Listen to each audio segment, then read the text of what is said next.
때는 우리 우정기 집사님 큰딸 우진윤 청년이 찬양을 해주었고, 2부 찬양대 시간에는 또 우리 고등학생이죠, 함께 나와서 이렇게 찬양을 같이 하는 거 보니까 우리 교회가 미래가 밝다, 이런 생각이 들어서 참 기뻤습니다.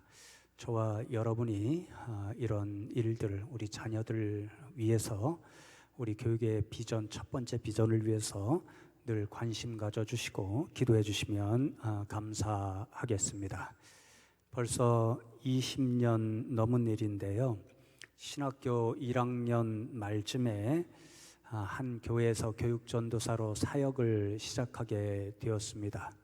사역을 시작하고 얼마 지나지 않아서 한 권사님이 담임 목사님을 뵙기 위해서 교역자실을 찾아오게 되셨습니다. 그 권사님께서 담임 목사님을 만나시고 나오시더니 제 자리로 찾아오셔서 아주 진지한 표정으로 작은 목소리로 이렇게 물으셨습니다. 전도사님, 혹시 전라도 출신이세요? 이렇게 물으셨습니다. 아닌데요, 저는 충청도 출신인데요, 왜 그러세요? 그렇게 여쭈었더니 그 권사님께서 다시 한번 제게 말씀하시기를, 그럼 전도사님, 우리 담임 목사님하고 잘 아시는 사이이신가요? 그렇게 말씀하셨습니다. 그것도 아닌데요, 그냥 신학교에서 선배께서 소개해 주셔서 우리 교회에 오게 되었습니다. 이렇게 대답을 드렸더니 그 권사님이 의아해 하시고 고개를 갸우뚱하시면서 마지막으로 하시는 말씀이, 그러세요? 우리 교회는 전라도 출신 아니시면 오시기 힘드신데, 이렇게 말씀하시고 돌아가셨습니다. 그때는 진짜 순수한 그런 일이 많이 남아있는 1학년 신학생이었기 때문에 이런 일도 있구나, 이런 생각을 하게 되었습니다. 그런데 그 이후에 신학교를 졸업하고 전임 전도사가 되고 목사 안수를 받고 목사가 되어서 노회에 참석하게 되면서 그 권사님께서 말씀하셨던 그 일들이 공개적으로 이야기하기 어려울 정도로 우리나라 교회에 뿌리 깊게 내려있는 한 모습이다라는 것을 알 수 있었습니다. 당시 노회에서도 그렇고요, 서울에 있는 대부분의 노회를 돌아보면 세 모임이 거의 있습니다. 경상도 출신의 목사님, 장로님들의 모임, 전라도 출신의 목사님, 장로님들의 모임, 충청도 출신의 목사님들, 장로님들 모임. 재미있는 것은요, 한 교회에 경상도 출신, 또 전라도 출신, 충청도 출신 다 계시잖아요. 노회 때는 어떨까요? 노회 전에 이 세 모임에 속한 분들이 각기 다른 장소에서 모임을 갖고 이번 노회의 중요한 현안이 이러이러한 것인데 각기 의견을 통합해서 나오십니다. 그러니까 하나 교회를 섬기시는 장로님들 서로 다른 의견을 가지시고요, 노회 때가 되면 한 교회에 속한 그런 목소리가 아니라 그 교회보다도 각 출신 도의 모임에 따르는 그 목소리에 합하여 이야기하시는 모습을 제가 볼 수 있었습니다. 한 교회를 섬기는 것보다 더 강력하게 끈으로 맺어주는 것이 바로 각 지역이라는 것을 제가 보게 된 거지요. 슬프고 죄송한 말씀을 드리는데요, 요즘 저와 동기 목사님으로 신학교를 졸업하신 목사님들이 이제 나이가 좀 어리신 분들이 있잖아요. 그런 분들이 이제 담임 목사로 나가시려고 애를 쓰고 있는 분들이 여러 분 계십니다. 그런데 그 목사님들이 어떤 교회가 이제 담임 목사님을 구한다라고 하는 광고가 나잖아요. 그럼 가장 중요한 관심사 중에 하나가, 그 교회가 경상도 출신의 교인들이 많습니까? 아니면 전라도 출신의 교인들이 주도적인 역할을 합니까? 아니면 충청도 출신의 장로님이 청빙위원장이십니까? 이런 질문이 가장 중요한 질문 중에 하나입니다. 무슨 말씀이냐면요, 우리나라를 정말 때때로 어렵게 만드는 혈연과 학연과 지연에 기초한 지독한 연고주의가 교회에도 깊이 뿌리 내리고 있어서 다른 연고를 지니고 있는 성도님들이나 또는 목사님들에게 매우 배타적이고 자신도 모르게 배제하는 일이 종종 나타나고 있다, 그 말씀이죠. 그래서 하나님 보시기에 좀 더 아름답고 건강한 교회를 만들어 가는데 이런 일들이 때때로 큰 장애가 되고 있는 현실이 교회 가운데 나타나고 있습니다.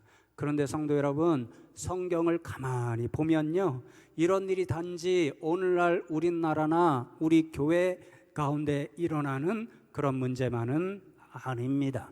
성경에 등장하는 유대인들을 보면요, 항상 우리와 혈통이 같은 유대 사람들만 돼, 그런 사람들만이 우리와 함께 하나님께 예배를 드리는 교회 공동체를 이룰 수 있어, 이런 생각을 가지고 다른 민족의 사람들을 얼마나 철저히 배제시키는 지독한 배타적인 신앙과 문화를 이루고 있었다는 것을 볼 수 있습니다.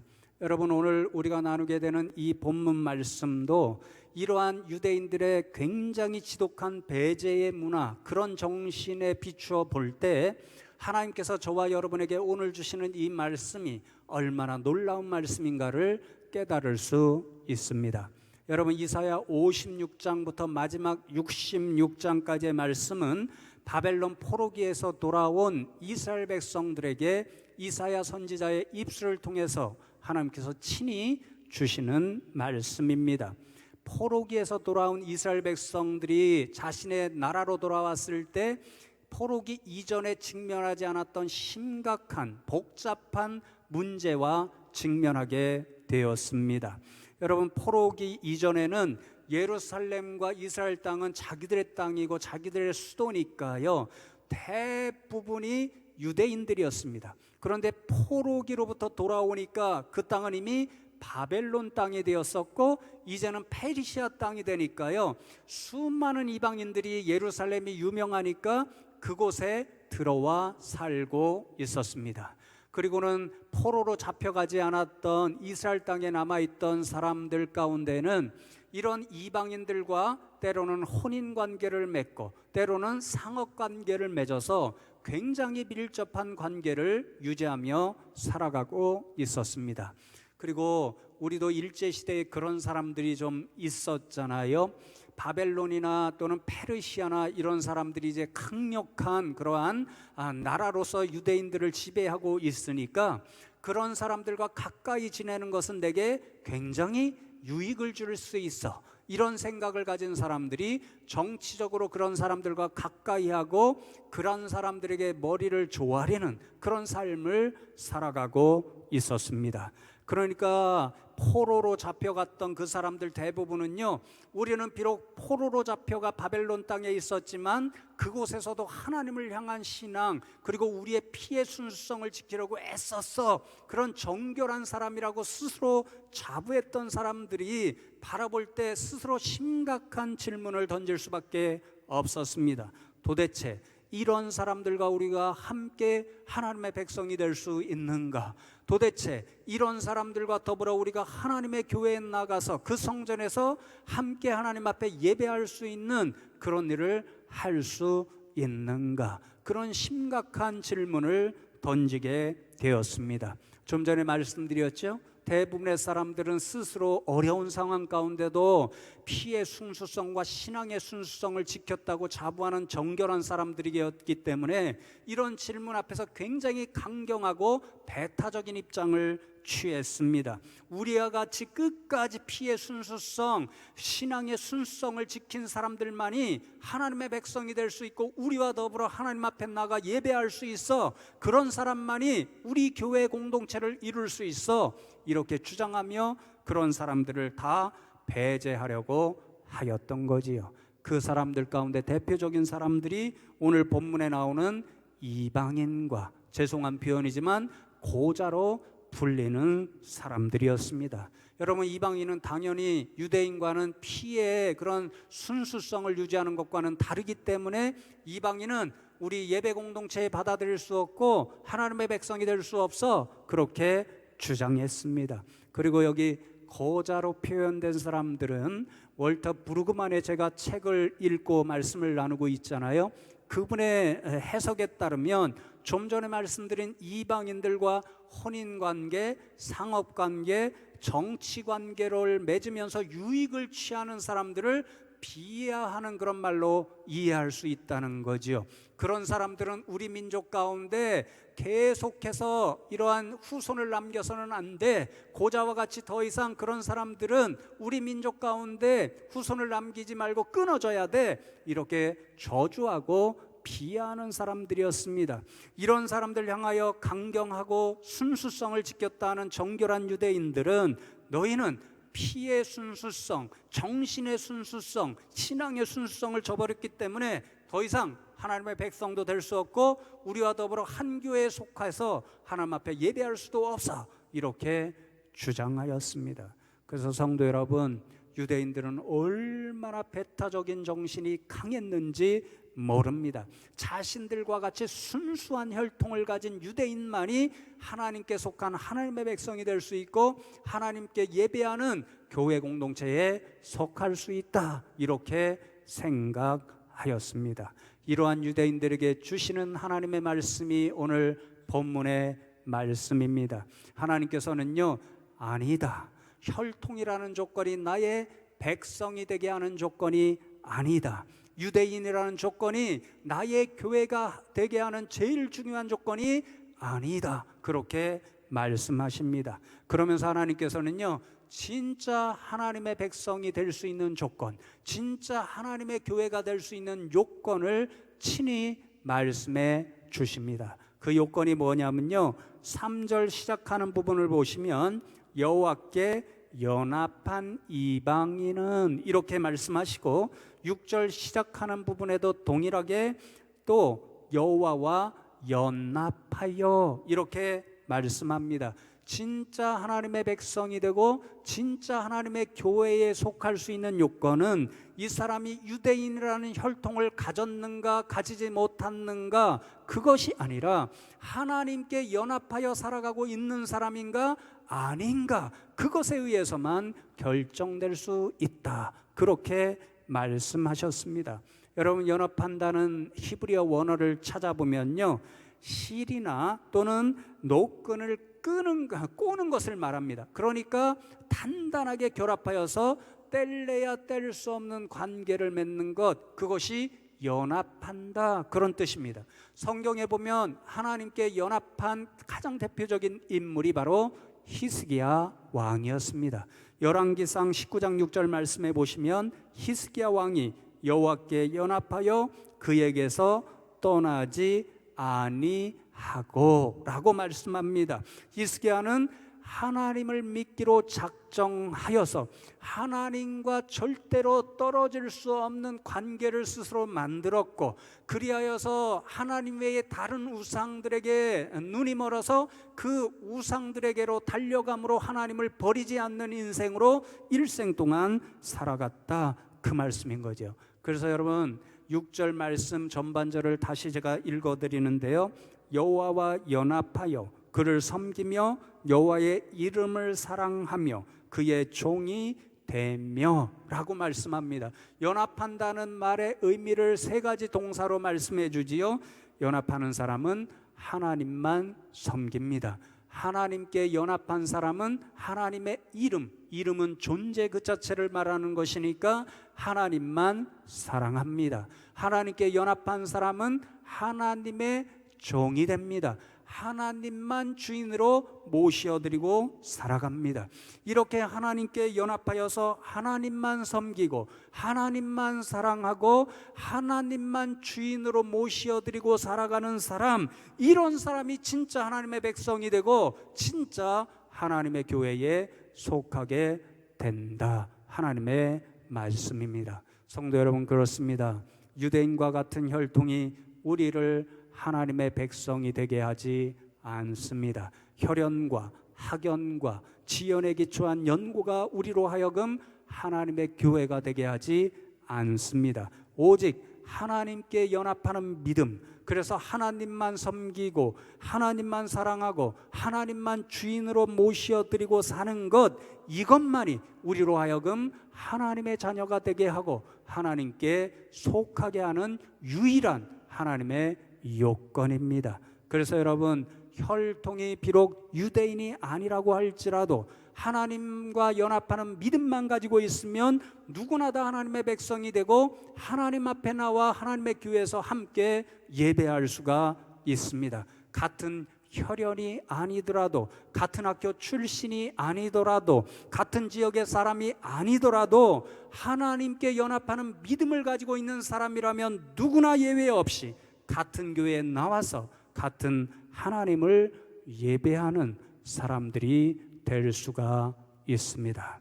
그런데 성도 여러분, 오늘 말씀을 보면 자신이 하나님과 연합하여 나는 진짜 하나님의 백성이고 나는 하나님의 교회에 속한 사람입니다라는 것을 스스로 증거하기 위해서는요, 두 가지 신앙생활을 실천해야 된다, 하나님이 교훈하십니다. 4절 말씀을 보시면 여호와께서 이와 같이 말씀하시기를 나의 안식일을 지키며 내가 기뻐하는 일을 선택하며 나의 언약을 굳게 잡는 고자들에게는, 이렇게 말씀하시고 6절에는 또 여호와와 연합하여 그를 섬기며 여호와의 이름을 사랑하며 그의 종이 되며 안식일을 굳게 지켜 더럽히지 아니하며 나의 언약을 굳게 지키는 이방인마다, 그렇게 말씀합니다.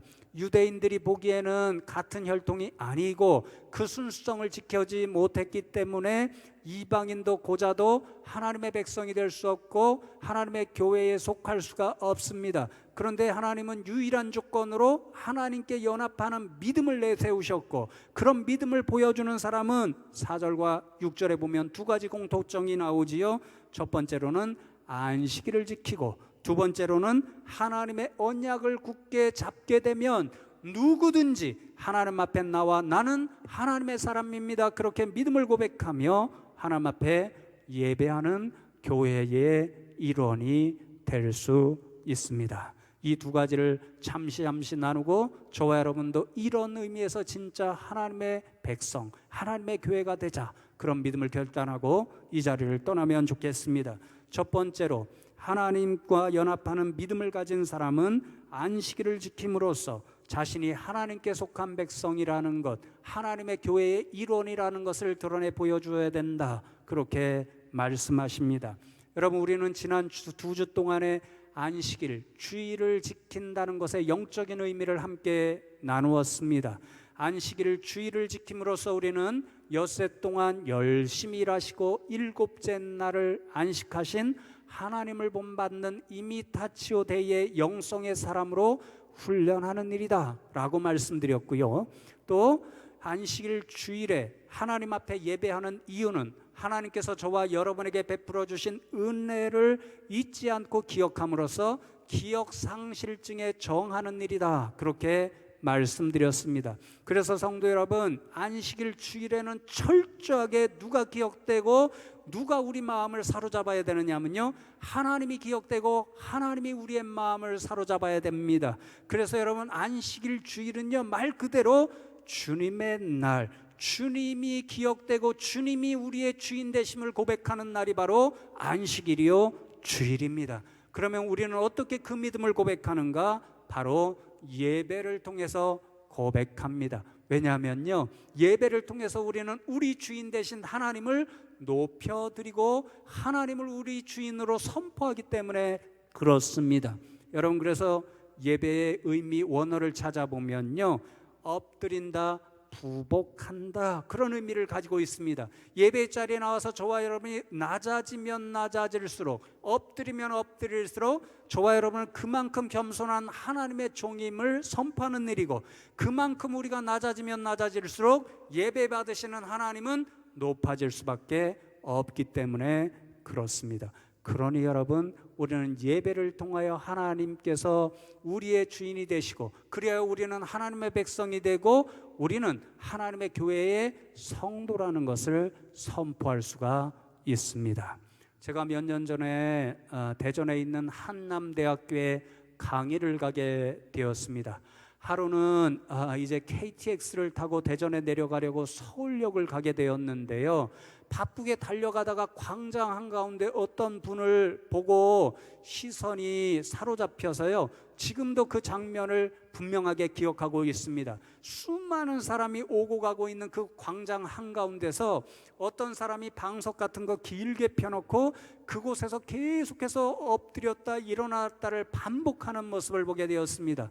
가만히 보니까 우리나라 사람이 아니라요, 팔레스타인 지역에서 온 사람이었고요, 금방 이슬람교를 믿는 사람이라는 것을 깨달을 수가 있었습니다. 왜냐하면 그 이슬람 사람들은 하루에 5번이나 자신들의 성지라고 생각하는 메카를 향하여 그렇게 땅바닥에 엎드렸다 일어섰다 하는 일을 통해서 알라를 예배하잖아요. 그 장면을 보면서 저 사람은 알라를 예배하는 알라의 사람이구나, 그 사실을 깨달을 수가 있었습니다. 여러분, 그렇지요? 부처를 예배하는 사람은 부처에게 속한 사람입니다. 공자를 예배하는 사람은 공자 유교에 속한 사람입니다. 마찬가지로 우리가 하나님께 속한 사람이고 하나님의 교회라고 하는 것을 어떻게 드러내 보여줄 수 있는가? 하나님을 예배하는 인생이 될 때에 우리는 하나님의 사람이라는 것을 스스로 증언해 보여줄 수 있습니다. 그러니 저와 여러분, 오늘 하나님의 사람이라고 하는 믿음의 고백을 가지고 이 자리에 나왔을진데 이 예배의 자리를 더욱 사모하고 이 예배의 자리를 열심히 찾아서 우리의 주인 되신 하나님 앞에 늘 찬송과 영광을 올려드릴 수 있는 저와 여러분 되기를 소망합니다.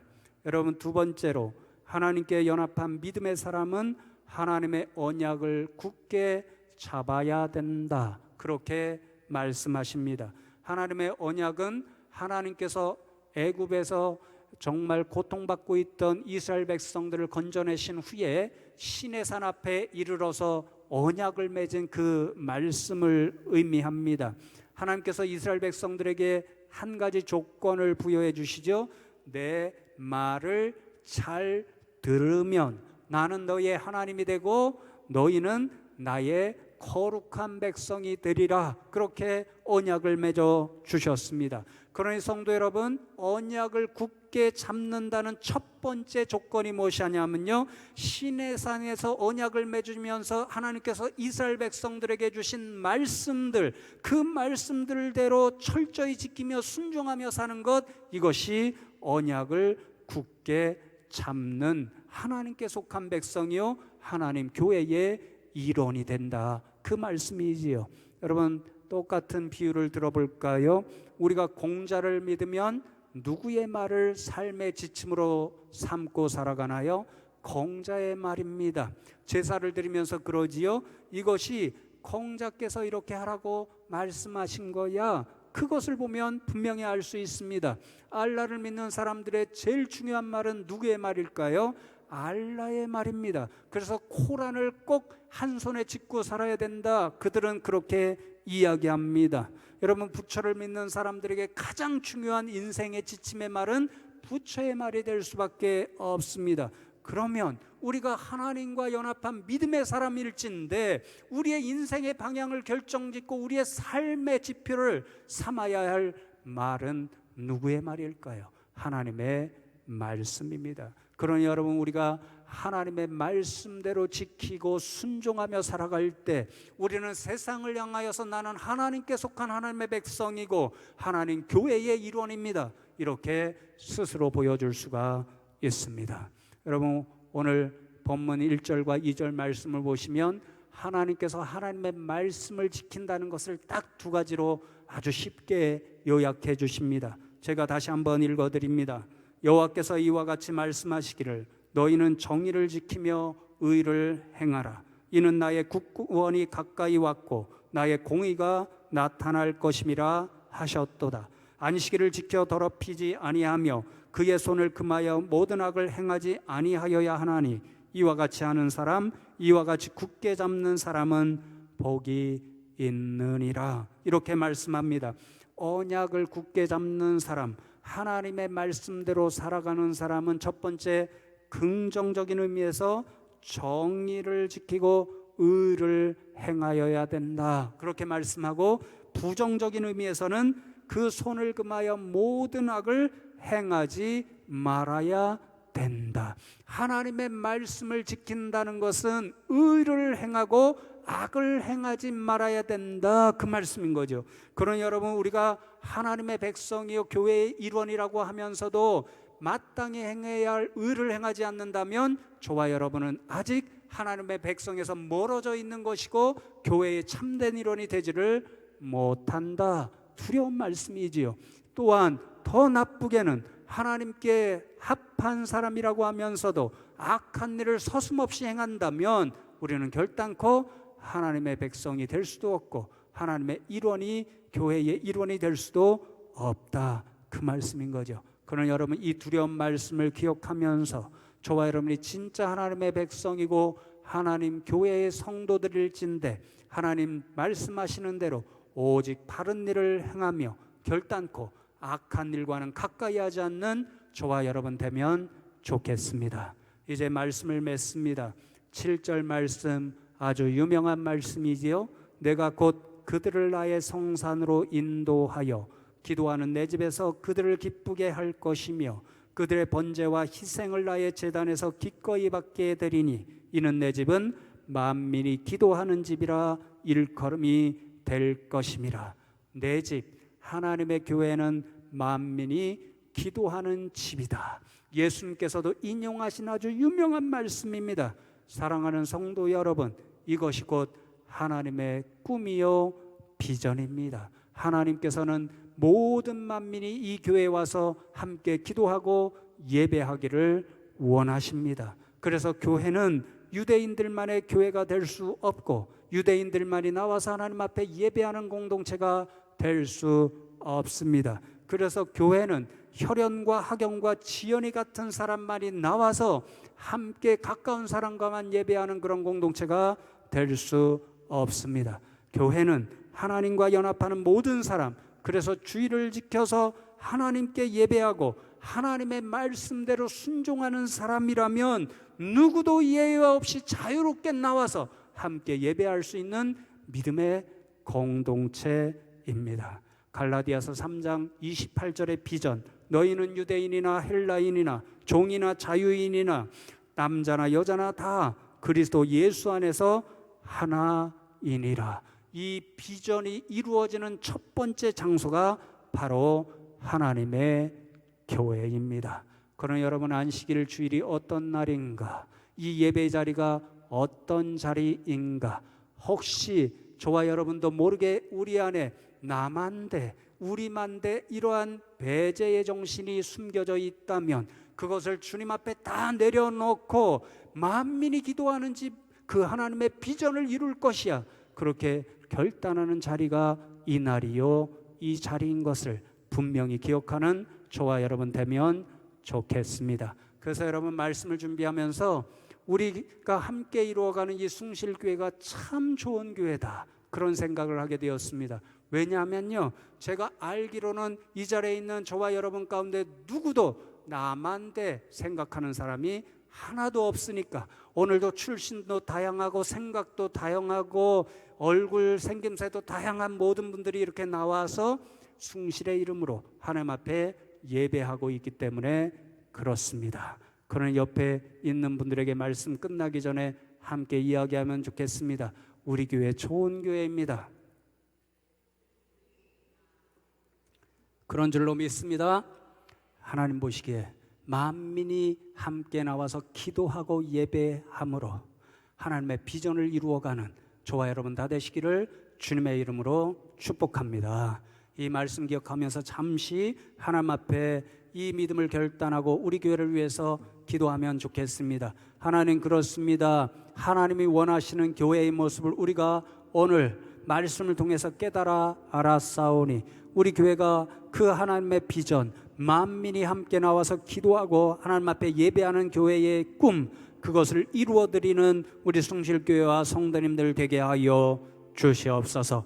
이 한 가지 기도 제목을 놓고 하나님 앞에 합심하여 잠시 기도하겠습니다. 하나님, 감사합니다. 오늘도 저희들을 불러주시고 말씀을 통하여 우리 성도님들과 우리 교회를 통하여 이루시고자 하는 하나님의 꿈과 비전에 관한 말씀을 듣게 하시니 감사함을 드립니다. 하나님 아버지, 우리 성도들에게 믿음을 도와주시고 정말 우리 교회가 만민에게 열려 있음으로 인해서 하나님께서 꿈꾸시는 교회, 만민 그 어떤 사람이든지 하나님께 믿음으로 연합한 사람이면 이 자리에 나와 하나님 앞에 함께 예배하고 기도할 수 있는 그런 교회가 되게 하여 주시옵소서. 주여, 우리 교회를 도와주시고 우리 성도님 한 분 한 분 그 꿈을 이루어 드리게 하여 주시옵소서. 하나님 감사합니다. 이 복된 날 저희 성도님들을 불러주시고 말씀을 통해서 하나님께서 우리 교회와 성도님들을 통하여 이루시고자 하는 비전, 교회에 관한 꿈을 나누게 하시니 감사함을 드립니다. 이제 하나님의 꿈과 비전을 알았사오니 우리 성도님들이 정말 한마음 한뜻이 되어서 우리 교회가 모든 열방의 백성들에게 열려 있으므로 만민이 들어와서 함께 하나님 앞에 예배하고 기도하는 그런 교회가 되게 하여 주시옵소서. 감사하고 예수 그리스도의 이름으로 기도하옵나이다. 아멘.